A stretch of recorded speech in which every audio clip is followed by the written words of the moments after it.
Bago ko puunan ang pagtaramdagdisa sa kuyang sarong video, sarap mo ng kasabihan na daing mapagal na trabaho 'pag pinagibo mo sa iba. Joke lang. Gusto ko lang pala i-shoutout lahat ng followers ko, kung kilala ko man o hindi, kung saan mang sulok ng mundo, saan man sulok ng Pilipinas. So, mga napapangiti ko, yung mga napapatawa ko sa kaunting mga jokes, maraming maraming salamat. At sa mga new followers ko, maraming maraming salamat din sa suporta. So, ito nga pala yung advice ko sa lahat ng mga content creator. So, bali natutunan ko lang to sa isa rin na content creator. Huwag na kayong maghangad ng mataas na followers. Hindi naman yan sa taas ng followers bumabase. Kasi, kung naparami nyo yung followers nyo dahil lang sa follow to follow, pangit yun.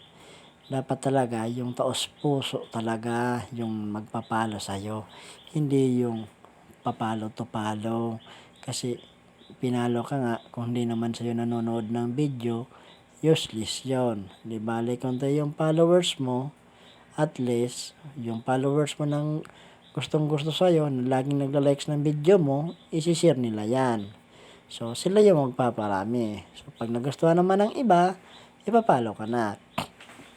Ganun po yon. So, bale, marami po akong nakikitang mga content creator na hindi pa naka-on yung dashboard nila, pero medyo marami na rin yung ano nila, yung followers.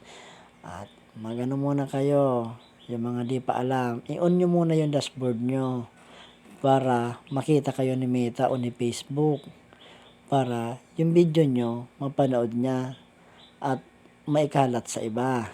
Ganun po yun. Marami kasi akong nakikita, hindi naman karamihan. Nakita ko yung account na sa 8,000 megit na yung followers niya, pero yung dashboard niya di pa naka-on, pero gumagawa na siya ng content. So, paki-on na lang nyo kasi para ma-monetize kayo ni Meta. Pero once na nag-on kayo ng nag-turn on kayo ng dashboard nyo, marami ng bawal dyan. Kung nanonood kayo o kaya nagsisend kayo ng mga picture na bawal, wag na kayong magsisend kasi alam yan ni Facebook, alam yan ni Meta. Bawal po yan. Marami pong bawal. Kasi once na inon nyo yung dashboard nyo or sa Facebook, makikita niya na lahat. Shoutout pala dyan sa napakapuging lalaki na sa likod ko. Sana wag ka na mambabae. Hindi, joke lang, hindi yan ang bababae. Wag nyong gagawin na yun. Lalo na kung may GC kayo. Yung GC nyo, nagsisend kayo ng mga nudes, picture, kung ano pa man, mga video, wag na po ninyong gagawin yan. Maaapektuhan po ang inyong account. So, bale, pag pumasok na kayo dito sa pagre-reels, sa YouTube, iwan ko lang, wala pa akong idea. Sa pagre-reels, maraming bawal. Bawal magsalita ng English word na English ng litrato, bawal yon. Mas marami talagang bawal, at saka dapat original video. Hindi yung na-download mo sa YouTube, sa Facebook na video, inedit mo lang. Bawal po yon. Dapat talaga original video.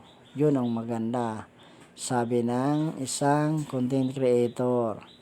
Nagpapasalamat pala ako dito sa napakasarap na luto ng binyag at birthday. So, bali, naka-attend lang ako binyag yung birthday kasi umalis kami, nagpunta kami Legazpi.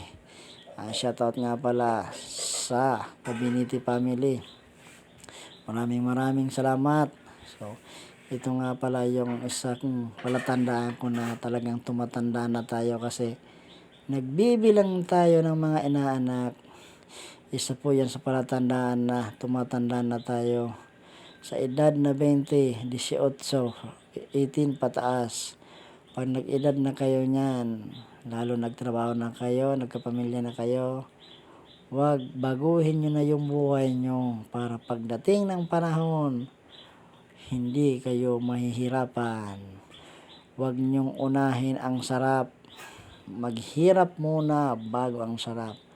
'Pag inuna niyo ang sarap, ang bandang huli napakahirap. Bago magsarap, hirap muna para ang buhay ginhawa. Tingnan mo yung mga kababata mo diyan, inuna yung sarap, 'di ba? Ngayon ay iwanan sila ng tadhana. Shoutout nga pala diyan, shoutout sa lahat. So, bale dumating na nga pala dito yung asawa ko, so bale may binigay siya sa akin, yung pakimkim daw. So bale tapos na nga ako kumain, so ito na nga yung ampaw sa aking inaanak. So bale tapos na ako diyang kumain kasi kakain naman yung asawa ko, so bale binigay ko na nga pala dito sa aking inaanak.